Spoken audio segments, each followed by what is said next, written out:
Para não passar em branco, mais de 11 mil crianças sozinhas atravessam a rota do Mediterrâneo.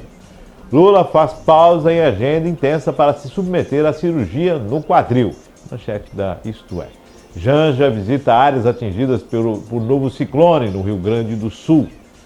PF faz buscas contra general da reserva em investigação sobre ataques de 8 de janeiro. Folha de São Paulo. Haddad se reaproxima de Lira. Veja como o ministro tenta destravar a pauta econômica na Câmara. Isso é a manchete do O Globo. Nas redes, ministros e parlamentares destacam Barroso como defensor do Estado Democrático. Jornal do Brasil. Direita se reorganiza nas redes e planeja voltar às ruas no dia 15 de novembro.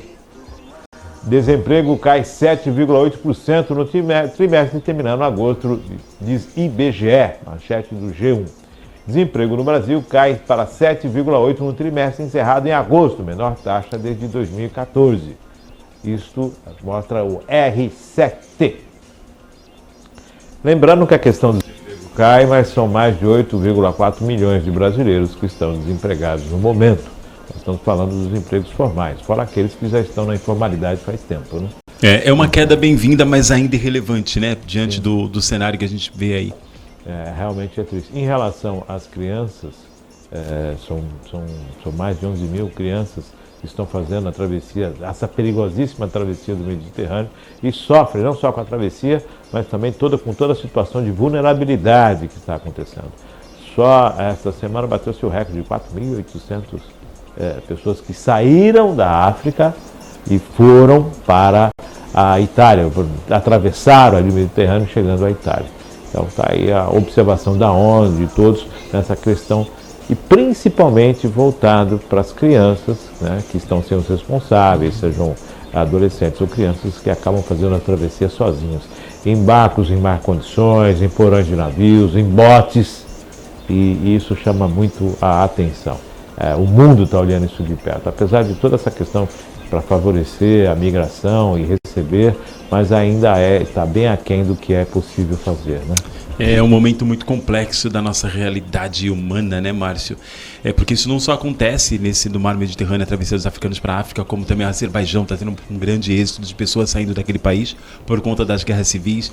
A gente vê isso no decorrer do tempo em vários outros continentes e é um momento muito complexo. Realmente a ONU vai ter que se sentar e ter serenidade para discutir com as autoridades mundiais como que eles podem reverter essa situação, se é que existe algum método específico para isso, né, Márcio? A questão principal eu não vejo como sendo a migração, né, a chegada, a recepção, e sim a saída. A saída.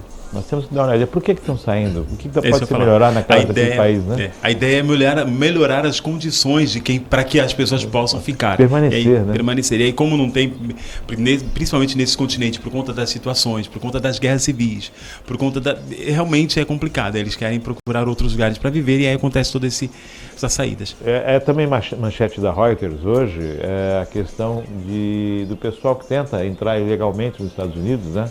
Que fazem aquela travessia e tentam entrar ilegalmente, principalmente as mulheres que estão sofrendo abusos, violência sexual e toda uma situação com aqueles que se propõem a fazer a travessia, né? Acho que é os coiotes que chamam. Essa travessia do México ela é muito mais complexa, né, Márcio? Porque as pessoas, quando elas se propõem a fazer entre México e Estados Unidos, que elas saem ali no Texas, geralmente elas correm um risco maior. Não somente pelo fato de atravessar todo aquele deserto, que é muito perigoso, atravessar o mar também, que é perigoso, mas principalmente pelas pessoas que são contratadas, que na maioria das vezes são os chamados coiotes, na maioria das vezes eles são traficantes de armas. Então muitos deles obrigam que a pessoa que está pagando para atravessar acabe levando drogas.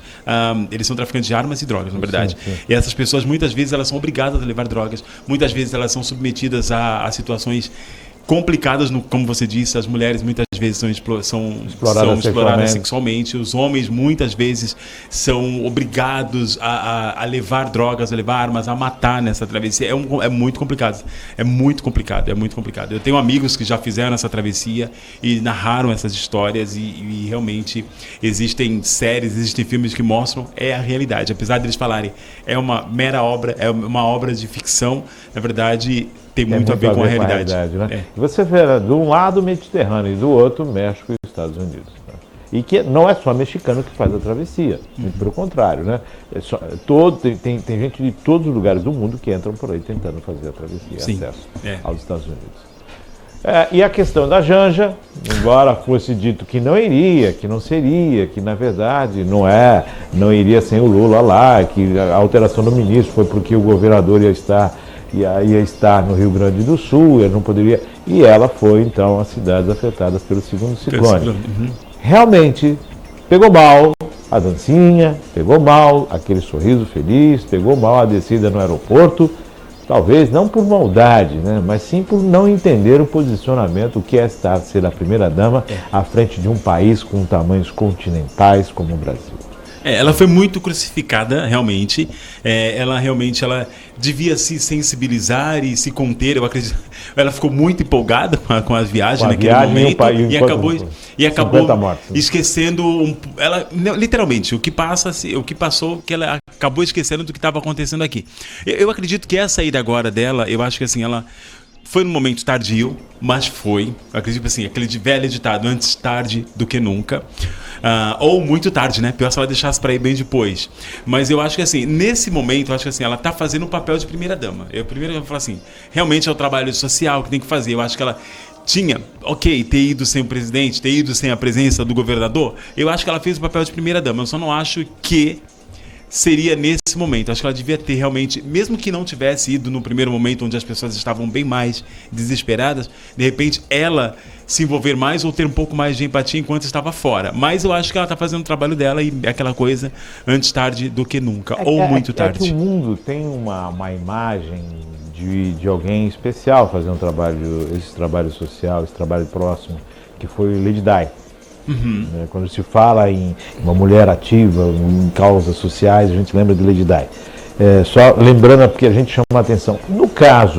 Nesse caso da primeira-dama, ir já não era fácil, era ruim. Não ir era pior ainda. Sim. Porque é um remédio que não tem como não tomar. Porque não ir seria ainda pior. E ir não caiu bem, mas não tem como não ir. Dos males o menor, né? Não tem como não ir. Já foi. O problema foi ter viajado naquele momento. Se Lula vai e Janja fica, tá tudo bem. Acho que ela ia ganhar muito mais. Eu acho que talvez fosse isso o propósito. Entendeu? Não, eu vou ficar, você vai, eu vou acompanhar lá junto com o vice-presidente, eu vou estar lá acompanhando. A gente vai colocar aí todas as possibilidades que a primeira-dama tem de assessorar, de auxiliar. O que está sendo feito agora? Eu acho que, na verdade, a partir daí ela podia parar para pensar nisso. Bom, o Lula vai fazer as viagens internacionais, então eu vou ficar por aqui para dar uma assessoria social, que é realmente o papel da primeira-dama e que realmente nós, no Brasil, precisamos dessa assessoria e desse suporte, principalmente vindo de uma pessoa como ela nesse lugar. Agora a ida no Rio Grande do Sul, eu fui. Tá, quando deveria ter ido, não foi. Foi agora. Mas se não vai agora também é pior ainda. Então, eu acho se correr assim, o bicho pega, se ficar o bicho come. Ela agora, nesse momento, ela começou a exercer o papel de primeira-dama do trabalho social que deve ser feito por ela. Na verdade, antes disso, acredito que ela estava realmente deslumbrada. Não conheço muito sobre a pessoa Janja, mas ela estava deslumbrada, ela fazia questão de estar em momentos e em lugares que não tinha necessidade e aparecer nesses lugares. Muitos estavam colocando, ela vai ocupar a questão da presidência, não existe isso. Não. Isso é mera falácia, isso é mera fake news. Especulação. É especulação. Quem é o presidente? Tanto é que acho que o Lula nem se licenciou. Vai ficar atendendo para essa cirurgia, você disse? Acho que atendendo na Alvorada. Vamos ver no decorrer, né? Nem se licenciou. E o Alckmin é o vice-presidente. E na ausência do presidente, quem assume é o vice-presidente. Exato. Na ausência do vice-presidente, quem assume é o presidente da Câmara. Então, isso não tem que se discutir. Nem há possibilidade. Nem... Pelo amor de Deus. Não se fala. Aí não tem como falarmos a respeito dessa situação. CPI de 8 de janeiro, tem um general aí da reserva de olho, mais o mesmo, acompanhando. Barroso assumiu, né? Assumiu ontem. Barroso democrata, Barroso isso, Barroso aquilo. Vamos ver agora no decorrer, né? No frigir dos ovos, como é que vai ficar. O diálogo dele foi muito, muito interessante, né? O discurso, na verdade, de posse foi um discurso bem interessante, bem agregador e principalmente com visão das minorias e do social. Vamos ver como é que vai se dar isso. Lembrando daquela fala dele que derrotamos os bolsonaristas, o bolsonarismo, que ele veio pedir desculpas. Pediu desculpa, falou que existe. E tudo mais. Na verdade, uma desculpa discreta é quando ele fala na relação entre o jurídico e o político, que acaba envolvendo, mas que ele sabia que ele estava feio demais naquele momento, sim. E tem uma outra situação agora que o Congresso, o Senado ontem aprovou. O STF decidiu sobre a não existência do marco temporal. E o Congresso determinou em lei que o marco temporal existe. Existe. Então, tá aí. E mais uma situação que a gente vai estar vendo aqui hoje. Então, Barroso começa, eu quero ver exercer a democracia e a questão da harmonia entre os poderes agora, porque